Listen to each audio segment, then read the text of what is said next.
이 나라 언론이 썩어도 너무 썩었습니다. 지금 공수처가 생기는 부분에 대해서 그야말로 무소불위의 권력이 자의적으로 운영할 수 있는 공포의 통치기구, 국민감시, 그리고 또 독재의 주구 노릇을 할 앞잡이 기구가 하나 생긴다. 그래서 이 과거에 보면 옛날에 이란도 그랬고 IT도 그랬고 이 유명한 독재자들은 전부 이 특별한 경찰 기구를 만들어 가지고 아니면 특별한 그런 수사 기구를 만들어서 그 기구를 통해 무차별로 국가의 이 상권 분립 민주주의 시스템을 파괴하면서 독재자의 잘못은 덮어주고 또 반대하는 사람들의 지금 이 들미를 잡아서 그들을 제거하는 역할을 이렇게 수행해 왔습니다. 그래서 정상적으로 정상 국가에 없는 어떤 통치기구를 만드는 나라치고 독재로 전락하지 않은 나라는 없습니다. 그는 독재로 가는 거의 기본적인 규칙입니다. 그래서 문재인이가 공수처를 만든다는 것은 과거에 노무현 김대중도 하지 않았던 일입니다. 이걸 몰라서 안 했겠습니까? 그래도 그 사람들은 보수 진영에서 아직도 많은 사람들이 그 두 사람을 비판하지만 그래도 최소한의 상식이나 그야말로 원칙에 대한 존중은 조금은 있었다는 겁니다. 그래서 그런 기구를 만들어서 가게 될 때 그거는 결국 대한민국의 민주주의를 무너뜨릴 수밖에 없다라는 겁니다. 우리가 뭐 좀 있으면 뭐 남산의 부장들 해갖고 뭐 영화도 하는 모양이거든요. 툭 하면 지금 최근에 만들어진 한국 영화에서 남산 과거 중앙정보부 시절에 사람들을 붙들어 가서 고문하고 패고 어느 날 잡아가고 하는 거를 밥 먹듯이 다뤘잖아요. 한국 영화 중에서 시대상을 다룬 영화 중에 안 그런 영화가 어디 있습니까? 그런데 옛날에 중앙정보부에 잡아가면 그냥 영장 없이 사람을 잡아다가 하루 패고 내보내는 수준이었지. 거기 가서 뭐 사람이 죽었다거나 실종됐다거나 그런 사례는 저는 듣질 못했어요. 적어도 일반 사람 중에 잡혀갔던 사람들 말입니다. 그런데 이제 이자들은 아예 법적으로 공수처라는 기구를 만들어서 그야말로 이 사회의 고위공직자, 판사, 검찰, 경찰, 군인, 장성까지 전부 컨트롤하겠다라고 하고 있습니다. 자, 그러면서 다른 한편으로는 이제 자신들을 반대하는 그런 세력들의 집회조차도 이제 방해를 하고 제한을 하겠다는 의도를 노골적으로 지금 드러내고 있어요. 지금 노컷 뉴스라는 데서 보도한 브레이크 없는 보수단체 집회에 경찰 본격 제동. 자, 제가 하나 물어보겠습니다. 지금 이 나라 민노총이 브레이크 없는 집회를 합니까? 보수단체가 브레이크 없는 집회를 합니까? 지금까지 이 나라의 집회에서 벌어진 폭력성과 위법성이 민노총에 많았습니까? 보수단체에 많았습니까?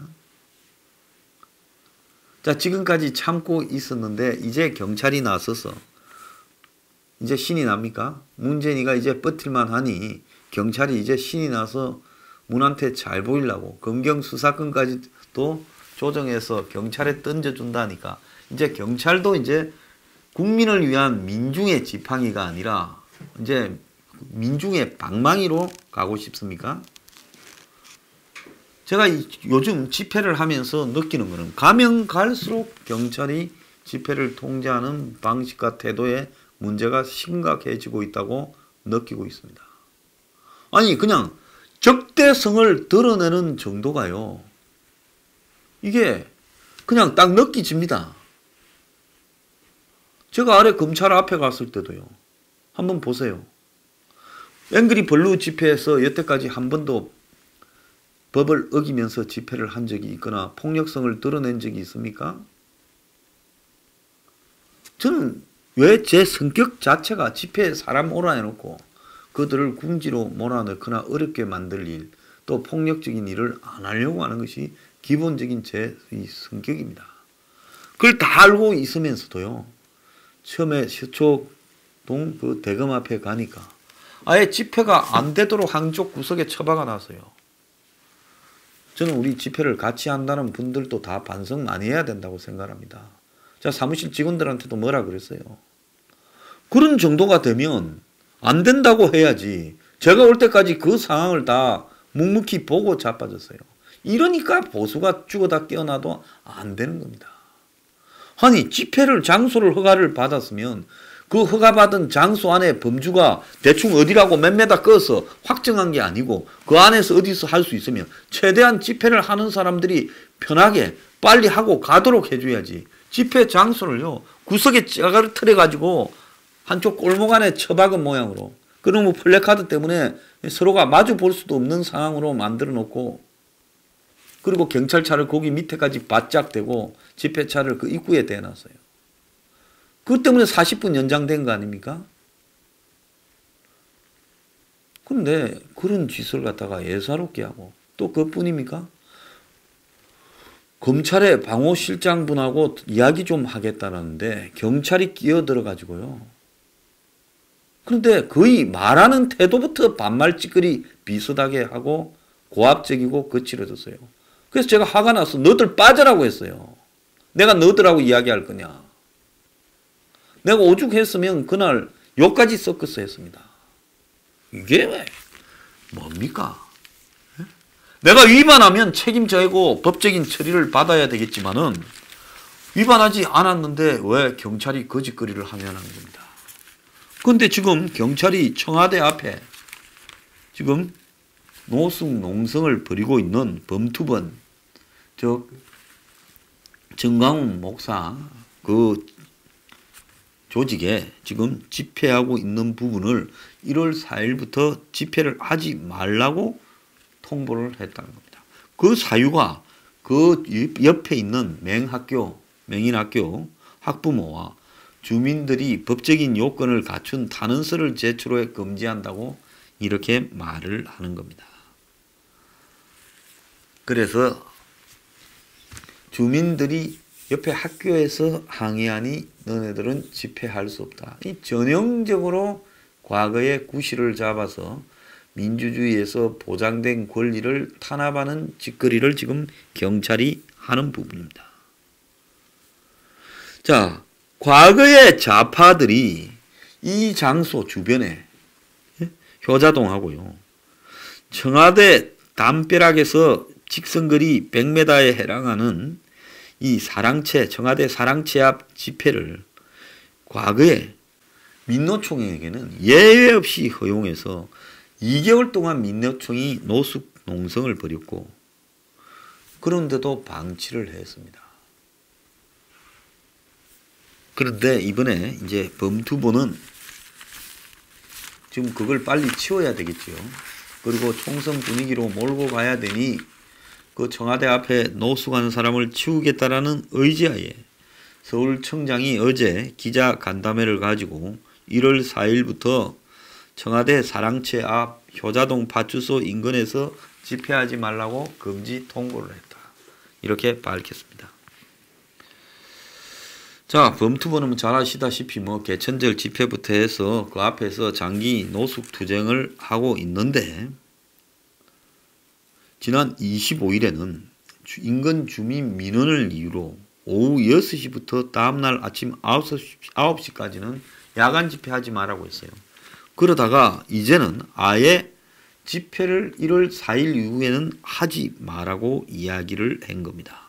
탄핵 때 경찰은 청와대 100m 앞에까지 집회를 허용한 이후 이제 그 앞에서 집회하는 것은 매번 해당이 되어 왔어요.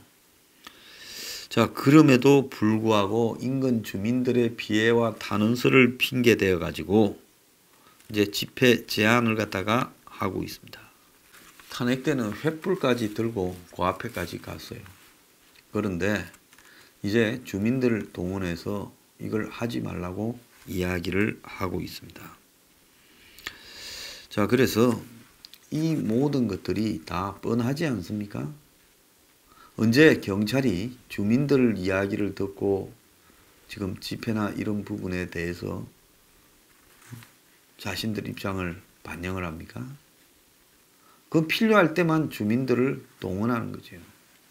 지난번에 16일에 있었던 이 보수 단체들이 한국당의 그 공수처 이제 통과 저지 집회에 참가하는 과정에서 국회 앞에서 충돌을 한 문제와 관련해서도 지금 더불어민주당은 이 황교안, 심재철, 조원진을 경찰에 고발했고요. 정의당도 한국당 관계자를 고발을 했습니다. 자, 경찰은 잽싸게 영등포 경찰서에 전담팀을 꾸려 정의당 사람들 고발인 조사를 들었고요. 그리고 사법 처리하겠다라는 입장을 밝히고 있습니다. 제가 여기서 하고 싶은 이야기는 정말로 이제 제가 볼 때 이 나라는 80년대 초반이나 70년대로 민주주의가 후퇴하고 있습니다. 정치 권력은 7, 80년대의 박정희, 전두환 시대보다도 더 강한 독재로 가고 있어요. 자, 그때 정말로 이렇게 치밀하게 온갖 방법을 다 동원해서 그때 뭐 유튜버 같은 게 있었겠습니까? 그런데 유튜버를 동원해 가지고 특정 말을 하는 언론을 막고 조작하고 이런 일을 했겠습니까? 안 했죠. 그때는 정부가 언론을 탄압하면 언론이 백지 광고를 내고 그러면서 싸우고 서로 간에 이렇게 치열하게 싸울 때 국민들이 언론 편을 들면서 지지 광고까지도 냈습니다. 자, 지금처럼 이유도 모르게 특정한 세력들을 죽이고 아주 보이지 않는 손으로 그리고 드루킹 같은 조직을 가동해서 여론을 조작하고 심지어 저 울산에서 벌어진 선거 조작 행위까지도 벌어지고 있고 저들의 부패, 저들의 끈앞으로의 부패는 덮어주고 남의 부패는 부패했다고 엄청나게 집어넣었습니다. 여태까지 국정원 특수활동비 관행적으로 대한민국의 정권마다 해먹었죠. 안 해먹었습니까? 노무현 김대중 정권 때는 안 했습니까?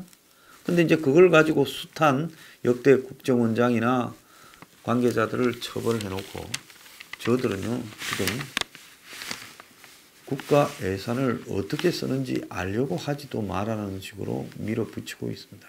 그렇지 않습니까? 지금 문 정권이 작년 이후에 2년 동안 북한에 얼마를 어떻게 줬는지 아는 국민이 있습니까? 야당도 압니까? 아무도 모릅니다. 북한의 석탄이나 정제유 밀무역과 관련해서 얼마나 되는 돈이 어떤 방식으로 어떻게 나갔는지 언급하는 것조차도 비밀로 되어 있는 나라에 우리가 살고 있습니다. 그러지 않습니까? 언론 중에 어느 언론 하나가 북한 석탄 밀수와 관련해서 왜 이런 식으로 수사기관들이 쉬쉬하면서 덮느냐, 청와대가 왜 그런 수사기관에 대한 지시를 하느냐, 경찰 보고 조사하지 말아 했잖아요. 그리고 검찰은 휘딱 덮어버리게 하지 않았습니까? 왜 국가의 공기업을 통해서 탱커에서 북한으로 보내는 기름이 나가느냐. 이런 부분도 누구 하나 짚지도 못하고 알지도 못하게 만듭니다. 우리들 병원이라는 저 한계를 공론의 장으로 끌고 오는데 10개월이 걸리면서 뉴스 브리핑이 만신창이가 됐습니다. 아니 우리들 병원 저 하나에 대출 의혹이 뭐가 중요한 거라고. 그걸 언론이 보도하는데 10개월이 걸리고 한국당의 이 야당의 입에서 그 말이 나오는데 10개월이 걸렸다. 이건 다 뭔 이야기입니까? 대부분의 언론에 이거 기자들이 써가도 이거 써오지 마. 자, 지금 우리 민주주의가 박정희 전두환 시대보다도 낫다고 생각하십니까? 집회할 자유조차도 이제 제한이 되어가고 있습니다. 집회 경찰들 하는 꼬라지를 한번 보세요. 거의 공안 탄압적 수준으로 고압적으로 반말짓거리하고 그럽니다. 자, 이런 대한민국의 민주주의를 여러분 스스로가 포기하기 시작하면요. 나중에 이제 어떻게 됐냐. 전부 문재인 정권의 한 좌파의 개돼지가 되어서 전부 가진 모든 권리를 상실한 채 그들의 공포 통치 아래 벌벌 떠는 나라에 살게 될 거라는 겁니다. 자, 이 자들이 4월 총선에서 승리하고 이제 한번 보세요. 승리는 뭐 거의 기정사실로 가지요. 공수처 통과되고 선거법 통과됐는데 이 비리비리한 야당들, 저 비겁한 것들이 어떻게 이기겠습니까? 자, 그 이후에 어떤 일이 벌어지겠습니까? 정말 생각만 해도 저는 끔찍하다고 보고 있습니다. 그래서 이런 국민의 기본 권리가 탄압되어 가고 있는데도 한국의 진보 좌파라고 자칭하는 것들은 친북, 반미, 반일 세력 주사파들이죠. 이것들은 더욱더 탄압을 하라고 잡아가라고 난리 지랄을 하고 있습니다. 자, 그런 상황에서 그들에게는 무한대의 거리에 동원된 의용, 관제, 데모대들을 갖다가 지금 허용합니다. 그리고 거기 반대하는 사람들은 자기 의견을 밝힐 기회조차도 점점 탄압을 해갑니다. 그래서 이 나라는요, 궁극적으로 87년 체제 이후에 32년간 이룩해온 민주주의가 그게 성취가 아니라 이제 해악으로 되어가고 있다. 제가 그렇게 이야기를 하고 싶은 겁니다. 대한민국은 거의 맛이 같다라는 게 제 생각입니다.